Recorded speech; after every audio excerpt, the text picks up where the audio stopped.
Hello students, welcome to Convent English High School. Today we start some numerical about exercise and example. Start with exercise 6.11. A body concentrated to move along the z-axis of a coordinate system is subject to a constant force F given by F is equal to this Newton. ठीक है, एक body है जो कि क्या है z axis में move हो रही है और उसके ऊपर उसको मूव करने के लिए उसके ऊपर कांस्टेंट फोर्स दिया जा रहा है जो कि इतना है. ठीक है, where I J and K cap are unit vectors. Unit vectors यानी कि क्या, जिनकी वैल्यू कैसी हो, 1 हो, यानी कि आई डॉट आई क्या होगा 1, जे डॉट जे 1, हाँ वो वाला. ठीक है, तो are unit vectors along the X Y and Z axis of the system respectively. I cap for the X, J cap for the Y and K cap for the Z axis. Okay, what is the work done by this force in moving the body a distance of 4 meter along the z axis. अब आपको find क्या करना है, तो यहाँ पे लिखा है what is the work done, तो आपको फाइंड करना है वर्क डन. ठीक है, तो वर्क डन के लिए मेरे पास में दो चीजें होनी चाहिए, फोर्स और डिस्प्लेसमेंट. तो फोर्स तो दिया है, डिस्प्लेसमेंट तो ये रहा. ठीक है, उन्होंने बॉडी को कितना डिस्टेंस करवाया है, 4 मीटर जितना. तो एफ की वैल्यू भी है, डी की वैल्यू है, मल्टीप्लाई करो, डॉट प्रोडक्ट करेंगे तो हमें क्या मिल जाएगा, वर्क डन. ओके, तो पहले हम लिख देते हैं हमारे पास में क्या है, F is equal to minus I cap plus 2 J cap and 3 K cap. Okay, and D is equal to 4 metre. चलो, वर्क डन का फॉर्मूला क्या है, एफ डॉट डी. ठीक है, तो W is equal to F dot D, F की value dot D की value. अब डी कैसा है, 4 मीटर है, लेकिन मुझे उससे आई जे और के कैप में से कहाँ रखना, तो यहाँ पे क्या लिखा है, 4 metre along the Z axis. Z axis यानी कौन सा होगा, कोऑर्डिनेट के कैप, इसलिए हमने यहाँ पे लिखा है के कैप. चलो, अब इनका हम स्केलर प्रोडक्ट करें तो आई डॉट के क्या होगा 0, जे डॉट के क्या होगा 0, लेकिन के डॉट के क्या होगा 1. ओके, एंड 3 4 जा 12, तो यहाँ पे 0 प्लस 0 और इसका मल्टीप्लाई होगा 12. ठीक है, तो वर्क डन मुझे कितना मिल रहा है, 12 जूल. तो ये ऐसा क्वेश्चन है जो आपको 2 मार्क्स में भी पूछ सकते हो और एमसीक्यू में भी पूछ सकते हैं. ठीक है, चलो, the next is exercise 6.12. An electron and a proton are detected in a cosmic ray experiment. एक कॉस्मिक रे एक्सपेरिमेंट है, उसके अंदर आपको इलेक्ट्रॉन और प्रोटॉन डिटेक्ट हो रहे हैं. The first with the kinetic energy 10 kilo electron volt. ठीक है, तो फर्स्ट की काइनेटिक एनर्जी कितनी है, 10 किलो इलेक्ट्रॉन वोल्ट. फर्स्ट यानी क्या समझेंगे, इलेक्ट्रॉन की. ठीक है, and the second with the 100 kilo electron volt. पहला इलेक्ट्रॉन लिखा हुआ है तो ये हो जाएगी इलेक्ट्रॉन की काइनेटिक एनर्जी, और बाद में लिखा है प्रोटॉन तो ये हो जाएगी प्रोटॉन की काइनेटिक एनर्जी. ठीक है, which is the faster, the electron और द प्रोटॉन. तो दोनों में से कौन फास्टर है, कौन ज्यादा तेज है, इलेक्ट्रॉन के proton. Obtain the ratio of their speed, और उनकी स्पीड का मुझे क्या करना है, रेशियो फाइंड करना है. ठीक है, उसके लिए आपको जो जो चीजों की जो वैल्यू की रिक्वायरमेंट है वो यहाँ पे लिखी हुई है. एमई यानी कि mass of the electron, M P यानी कि mass of the proton, and 1 electron volt is equal to होता है 1.6 मल्टीप्लाई 10⁻⁻⁹ जूल. ठीक है, चलो, तो आपको क्या फाइंड करना है, रेशियो ऑफ देयर स्पीड्स, यानी कि मुझे वीई और वीपी फाइंड करना है. और मुझे दिया क्या है, उनकी काइनेटिक एनर्जी की वैल्यू. तो काइनेटिक एनर्जी का फॉर्मूला यूज करना पड़ेगा. तो के ई की इक्वल टू हम क्या लिख सकते हैं, 1/2 ME VE का स्क्वायर अपॉन केपी. केपी की जगह पे हम लिख सकते हैं 1/2 MP VP का स्क्वायर. ठीक है, चलो, 1/2 कैंसल. मुझे तो क्या फाइंड करना है, VE अपॉन VP. ठीक है, तो इसे हम मेन बनाएंगे. तो ये जो ME मल्टीप्लाई में है वो यहाँ पे आएगा तो डिवाइड में, यानी कि KP के साथ में आ जाएगा, और जो MP डिवाइड में है वो यहाँ पे ऊपर जाएगा, यानी कि KE के साथ में आ जाएगा. तो आपको कुछ इस तरह का मिलेगा. ठीक है, अब उसमें यहाँ पे क्या है, स्क्वायर है. मुझे स्क्वायर नहीं, मुझे तो VE अपॉन VP चाहिए. तो जो स्क्वायर है वो इधर आ जाएगा तो अंडर रूट हो जाएगा. तो आपको मिलेगा VE upon VP is equal to under root, ये जो भी वैल्यू है उस पर अंडर रूट लगाना है, तो कुछ इस तरह का मिलेगा. अब MP, तो MP की वैल्यू दी है इतनी. ठीक है, तो ये हमने यहाँ पे रखी. KE kinetic energy of the electron, तो kinetic energy of the electron first है तो ये हो जाएगा 10 किलो इलेक्ट्रॉन वोल्ट. तो ये हमने लिख दिया, ये 10 और ये इलेक्ट्रॉन वोल्ट की वैल्यू. सिमिलरली यहाँ पे डिवाइड में नीचे हम ME की वैल्यू लिखेंगे ऊपर से.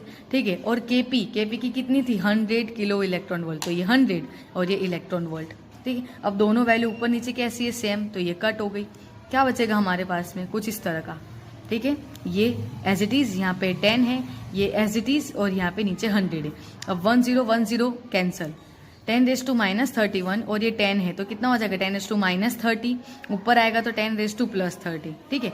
फिर ऊपर 10⁻7 है, प्लस माइनस माइनस, 30 में से 27 जाएंगे तो 3, लेकिन निशानी बड़े वाले की, तो 1.67 मल्टीप्लाई 10⁻3 और नीचे डिवाइड में तो 9.1 रहेगा, ठीक है। अब फिर आपको क्या करना है, अंडर रूट में 10⁻3 का अंडर रूट नहीं होगा तो मुझे उसे या तो 4 में कन्वर्ट करना होगा या तो 2 में कन्वर्ट करना होगा, 10⁻2 को इवन में कन्वर्ट करना होगा तो हम उसे 2 में कन्वर्ट कर देंगे। तो कैसे, तो ये जो 1.6 है तो पॉइंट हम पीछे ले आएंगे, पीछे आते तो पावर माइनस होता है, तो ये हो जाएगा 16.7, 3 की जगह पे 3 - 1 यानी 10⁻2 और 9.1 तो डिवाइड में है ही। अब कुछ नहीं करना है, इन दोनों का डिवाइड करना है, कैल्सी तो है ही, ठीक है, कैल्सी से डिवाइड करना है, आपको इतना आंसर मिलेगा 10⁻2 एज इट इज। अब 1.83 लिख के सिर्फ अंडर रूट प्रेस करना है तो आपको इतनी वैल्यू मिलेगी, और 10⁻2 का अंडर रूट क्या होगा, हाफ, तो 2 डिवाइडेड बाई 2 यानी 1। फिर आपको इन दोनों का मल्टीप्लाई करना है, तो फाइनल आपको ratio of the V and VP मिलेगा 13.5, ठीक है। अब ये 13.5 है वो क्या है, ग्रेटर देन 1 है, तो हम लिख सकते हैं VE upon VP greater than 1। अब ये जो वीपी डिवाइड में इधर आएगा तो मल्टीप्लाई, तो हम क्या लिख सकते हैं, तो वीई ग्रेटर देन, ये डिवाइड में इधर आया मल्टीप्लाई, तो हम लिख सकते हैं वीपी। तो यानी कि इलेक्ट्रॉन की जो स्पीड है वो प्रोटॉन की स्पीड से कैसी है, ज्यादा, सो electron is a faster. Okay, clear.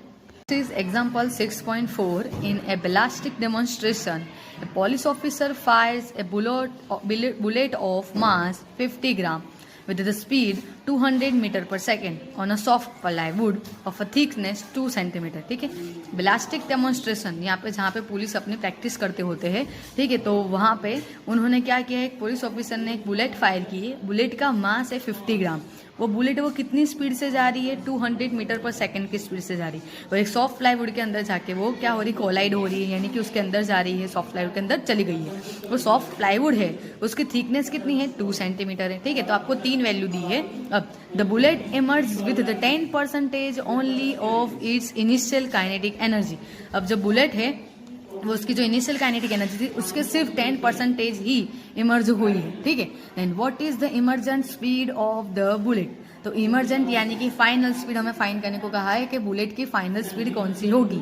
Initial speed हमें इतनी दी है, मास उसका इतना है, प्लाईवुड की थिकनेस हमें दे दी है, लेकिन वो जो इमर्जेंट कितनी हुई है तो उसके इनिशियल काइनेटिक एनर्जी के सिर्फ 10% जितनी ही इमर्जेंट हुई है, और मुझे फाइनल स्पीड फाइंड करनी है, ठीक है। तो इनिशियल का यूज करके मुझे क्या करना होगा, फाइनल फाइंड करना होगा। तो पहले तो मेरे पास में जो है उसे हम लिख देंगे यहाँ पे, ठीक है। तो mass of the bullet m is equal to 50 gram, initial speed of the bullet is 200 metre पर second, and initial kinetic energy of the bullet का इक्वेशन क्या हो सकता है, k0, 0 यानी क्या है, क्या इंडिकेट कर रहा है, इनिशियल, तो initial kinetic energy k0 is equal to 1/2 mv0 whole square, 1/2 तो 1/2, m कितना है 50 ग्राम है, मुझे किस में कन्वर्ट करना होगा, किलोग्राम में कन्वर्ट करना होगा, तो उसे डिवाइडेड बाय क्या करना होगा, 1000, तो ग्राम में से किलोग्राम में कन्वर्ट करने के लिए 1000 से डिवाइड करना होगा। v0 कितना है 200, तो 200 का स्क्वायर। फिर अब क्या करेंगे, 200 को 2 टाइम लिख दो, तो फिर उसका कटेशन है 30 कट, तो 1 2 3 30 कट, ठीक है। उसके बाद में ये 2 से 20 कट करेंगे 10, तो मुझे कितना मिलेगा 50 × 10 × 2 यानी 5 2 जा 10 और फिर 3 0, तो वो हो जाएगा 10 और फिर ये 2 0, सॉरी, ठीक है। अगेन 50 × 10 यानी 500, 500 मल्टीप्लाई बाय 2 यानी 1000। सो इनिशियल काइनेटिक एनर्जी हमें मिल रही है 1000 जूल। अब इनिशियल काइनेटिक एनर्जी मिल गई, उस पर से मुझे क्या करना होगा, फाइनल काइनेटिक एनर्जी फाइंड करनी होगी, और उस पर से मुझे फाइनल स्पीड मिल जाएगी, ठीक है। The bullet emerge with the 10% from plywood with final kinetic energy. Final kinetic energy कितनी है, तो इनिशियल के सिर्फ 10% जितनी ही है, ठीक है। तो हम लिख सकते हैं k is equal to 10% of the k0। k means final kinetic energy, initial के सिर्फ 10% है। वो कहते हैं ना कि मैंने तो 20% मेरी तो प्रिपरेशन हो गई है, अदरवाइज मेरी 80% हो गई, बस 20% प्रिपरेशन बाकी है। तो सेम यहाँ पे यही चीज हो रही है कि फाइनल काइनेटिक एनर्जी है वो इनिशियल के ओनली 10% ही है। तो इनिशियल तो मुझे मिल गया, उसका 10% कर दो तो मुझे फाइनल मिल जाएगा, ठीक है। तो k का इक्वेशन क्या हो जाएगा, 1/2 m vf²। v0 होगा तो इनिशियल होगा, vf यानी फाइनल होगा, तो 1/2 m vf का स्क्वायर, 10%, चलो 10 तो 10 लिखेंगे, परसेंटेज रिमूव करते हैं तो डिवाइड में 100 आता है, ठीक है।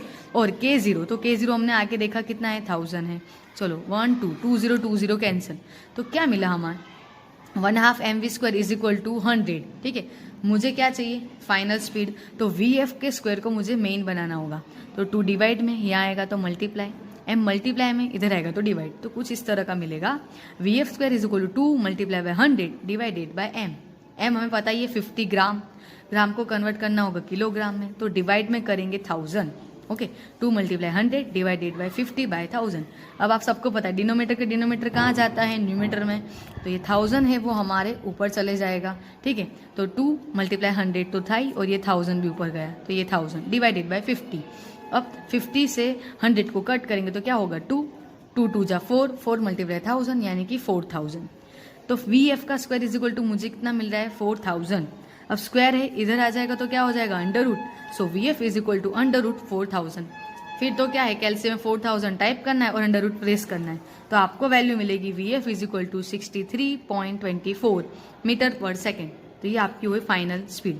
तो याद क्या रखना है, तो सबसे पहले मुझे इनिशियल स्पीड फाइंड करनी होगी, इनिशियल एनर्जी फाइंड करनी होगी, काइनेटिक एनर्जी, फिर उसका यूज करके हम फाइनल फाइंड कर सकते हैं, और फाइनल काइनेटिक एनर्जी ऊपर से हम VF फाइंड कर सकते हैं, ठीक है, क्लियर।